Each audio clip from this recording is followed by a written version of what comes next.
نحمده ونصلي على رسوله الكريم أما بعد قال الله تعالى في كلامه المجيد وفرقانه الحميد ويطعمون الطعام على حبه مسكينا ويتيما وأسيرا صدق اللہ العظیم۔ میرے انتہائی ہم سفر ساتھی اور میرے معزز اور سپورٹر، پچھلی ویڈیو میں میں نے آپ کے سامنے دل کے نرمے کے بارے میں اور یتیم کے ساتھ حسن سلوک کے بارے میں نے آپ کے ساتھ وضاحت کی۔ آج پھر وہی طرح یتیم کے بارے میں کچھ وضاحت کرنا ہمارا مقصود ہے، اور اپنے آپ کو اور آپ کو یہ بتانا مقصود ہے کہ ہم اور آپ، میں اور آپ اپنے ارد گرد دیکھ کر ان یتیموں پر، ان بیوہ و بے رحم لوگوں پر، ان کے لیے کچھ مدد کرنا ہمارے ذمہ بنتی ہے۔ یتیم کے ساتھ اچھی سلوک کرنا تو حدیثوں سے معلوم ہوا کہ جس نے یتیم کے سر پر دست شفقت رکھی اور ان کے ساتھ اچھے اور نرمی کے ساتھ کلام کیا، تو رسول اللہ صلی اللہ علیہ وسلم نے فرمایا کہ وہ اللہ رب العالمین قیامت کے دن اللہ رب العالمین عذاب سے وہ نجات دیتے ہیں۔ اس طرح رسول اللہ صلی اللہ علیہ وسلم کے احادیث یتیم کی خدمت کے بارے میں بہت سی رسول اللہ صلی اللہ علیہ وسلم نے ارشاد فرمائی ہے۔ اس سے اندازہ لگ جاتی ہے کہ یتیم کے ساتھ ان کی خدمت کرنا، ان کے ساتھ خوش دلی سے پیش آنا کتنا ثواب کا کام ہے۔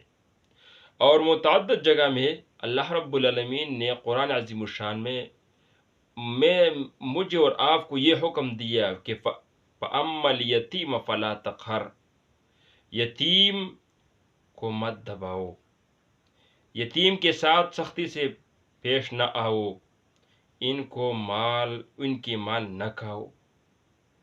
یعنی یہ ایسی بات ہے کہ یتیم کے ساتھ اچھی سلوک کرنا چاہیے، ان کے ساتھ اچھی رویے اپنانا چاہیے۔ اس طرح اللہ رب العالمین نے بہت سی آیاتوں میں ان کا ذکر کیا ہے۔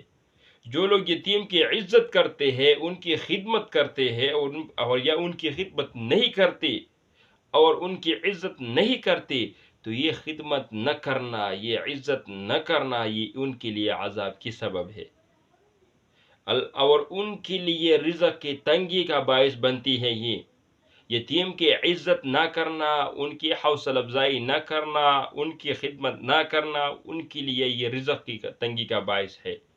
اللہ رب العالمین فرماتے ہیں فَأَمَّا إِذَا مَبْتَلَاهُ رَبُّهُ فَقَدَرَ عَلَيْهِ رِزْقَهُ فَيَقُولُ رَبِّي أَهَانَنِ۔ جب اللہ رب العالمین ایک انسان پر آزمائش کرتے ہیں تو اس کی روزی کو تنگ کرتے ہیں، تو وہ کیا کہتے ہیں کہ میرے رب نے مجھے ذلیل کر دیا۔ تو آگے اللہ رب العالمین نے کیا فرمایا؟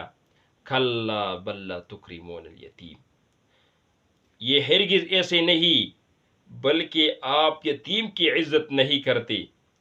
وَلَا تَحَاضُّونَ عَلَى طَعَامِ الْمِسْکِینِ، اور آپ لوگوں کو مسکین کی کھلانے پر آمادہ نہیں کرتے، یعنی آپ لوگوں کو یہ ترغیب نہیں دیتے کہ وہ یتیم پر کچھ کھلائے یا کھائے۔ یعنی آپ کی رزق کی تنگی کا وجہ یہی ہے کہ آپ یتیم کی عزت نہیں کرتے، اور دوسرا یہ کہ آپ لوگوں کو یہ نہیں کہتے، اس پر آمادہ نہیں کرتے کہ وہ یتیموں کے لیے کچھ یتیموں پر کچھ کھلائے، کچھ پلائے۔ تو یہ ان کی ذلیل ہونے کا وجہ ہے۔ اللہ رب العالمین بہت رحیم اور کریم ذات ہے، لیکن ہمارے اندر جو دل ہے وہ بہت سخت ہو گیا ہے۔ یتیم کے بارے میں، ان کی خدمت کے بارے میں، ان کی عزت کے بارے میں، ان کی حوصلہ افزائی کرنے کے بارے میں، ان کی خدمت اور ان کی تکالیف اور مشکلات کو دور کرنے میں ہم بہت سخت ہو گئے ہیں، کیونکہ ہم یتیم کو یتیم نہیں سمجھتے، اس لیے ہماری رزق تنگ ہو گیا، اس لیے ہماری پریشانی بڑھ گیا، اس لیے ہمارے دن روز بروز جو ناکامی اور ذلیل ہونے کے لیے ہم جا رہے ہیں، یہ کوئی وجہ نہیں، یہ ہمارے اور آپ کے اعمال کی وجہ ہے کہ ہم یتیم کی عزت نہیں کرتے، ہم دوسرے لوگوں کو یہ نہیں کہتے کہ یتیم ہے ان کے لیے خدمت کرو، ان کے لیے کھانے کا بندوبست کرو، ان کے لیے پینے کا بندوبست کرو، ان کے لیے کپڑے اور جوتے کا بندوبست کرو، یہ ہم نہیں کرتے۔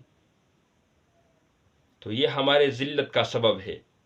آئیے ہم اس پر سوچ کریں، ہم اس پر فکر کریں، تاکہ ہمارا معاشرہ ایک با اثر اور ہمارا آواز بھی ایک با اثر آواز بن جائے۔ یتیم کی کفالت کرنا، یتیم کے لیے رزق کی بندوبست کرنا، یتیم کے لیے خدمت کرنا، یتیم کی جوتی اور کپڑے کا بندوبست کرنا، یہ ہمارا اور آپ کی ذمہ داری ہے۔ تو آئیے ہم اپنی ذمہ داری کو پوری اور اچھی طرح ادا کرنے کے لیے اللہ رب العالمین سے دعا کرے کہ اللہ رب العالمین ہماری اس یتیموں کی وجہ سے اللہ رب العالمین ہمارا دنیا اور آخرت اچھی بنا لے۔ تب تک کے لیے یاد رہتا ہوں، اگلی ویڈیو میں انشاءاللہ پھر یتیم کے حقوق کے بارے میں بحث کروں گا۔ السلام علیکم ورحمۃ اللہ۔